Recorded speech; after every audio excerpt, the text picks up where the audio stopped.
What's up, everybody?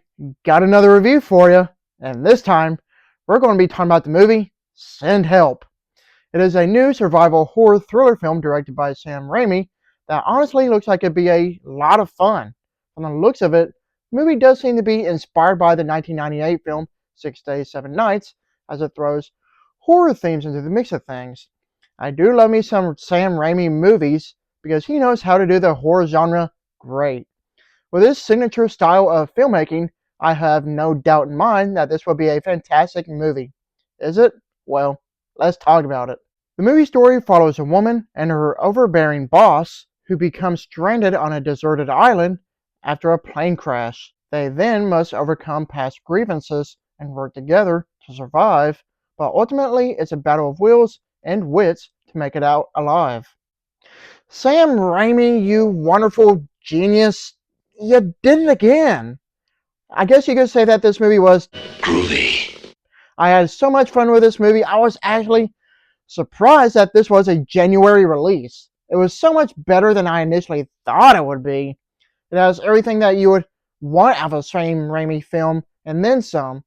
I do have some nitpicks for the movie, but of course I'll get to that later. Right now, I want to talk about the many great things that the movie has going for it that all includes awesome performances from our two main leads, the stomach-churning gore and wonderful use of tension, how brilliant the writing was, the fun dark comedy, and lastly, Danny Elfman's hauntingly beautiful soundtrack. The film rests almost entirely on the shoulders of his two main leads, Rachel McAdams and Dylan O'Brien, and boy, they sure do deliver with some masterclass acting. In all good honesty, I think this is one of Rachel McAdams' best performances ever. The way she was able to portray a mousy white-collar worker and totally shift into badass warrior hunter mode was absolutely awesome. Dylan O'Brien, on the other hand, did an absolutely phenomenal job playing a sleazy executive dirtbag that you'd love to hate. I also have to give him praise for his comedic timing and his ability to oscillate between being loathsome, pathetic, and downright terrifying. Either way, there was no ounce of talent gone to waste in this movie. If you're a fan of classic Sam Raimi, like the Evil Dead movies or Drag Me to Hell, the gore in this movie is going to feel like a warm homecoming. It's the director's first R-rated film in 25 years, and he clearly saved up 2 decades worth of pin-up glop for this one. As the movie pushes its limits with how downright nasty it can get, the violence and other grotesqueries are intentionally over the top, but as a horror fan, it made me even squirm. But hell, I loved it.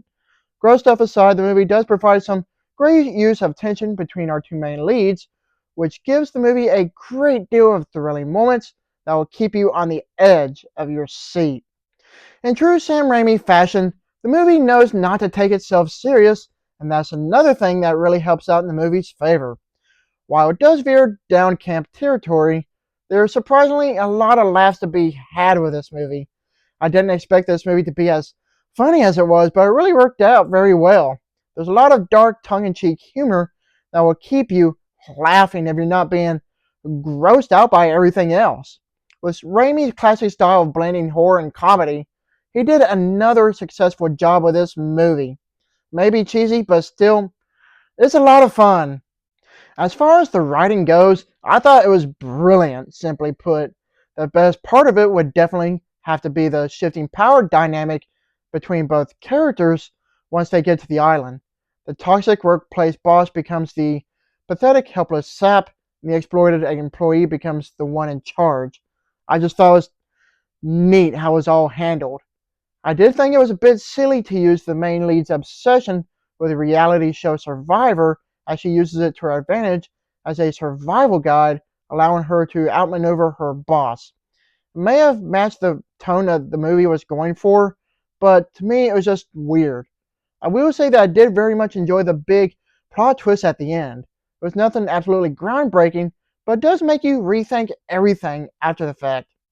Reuniting with Sam Raimi once again, Danny Elfman delivers an amazing soundtrack that perfectly encapsulates the film's tension and heightens the intensity to 11. I love the mischievous energy that elevates the film's absurdity and also the ominous cues when the survival horror kicks in. As great Danny Elfman composed the film's score, I think he was the perfect choice for this movie. With all that said, and issues aside, there's a lot of fun to be had with this movie. From one horror fan to another, I highly recommend checking this movie out if you have the chance. You definitely won't regret it. Overall, Send Help is a thrillingly entertaining survival of the fittest film that manages to get down and dirty with how engrossingly twisted it is. With this movie, Sam Raimi perfectly transforms a standard survival premise as he injects his special blood-soaked flavor into the mix. It's not a perfectly made film by any means, but it does leave some room for improvement. I give this movie a B+. Thank you for watching, and don't forget to like and subscribe to my channel to keep up my real reviews.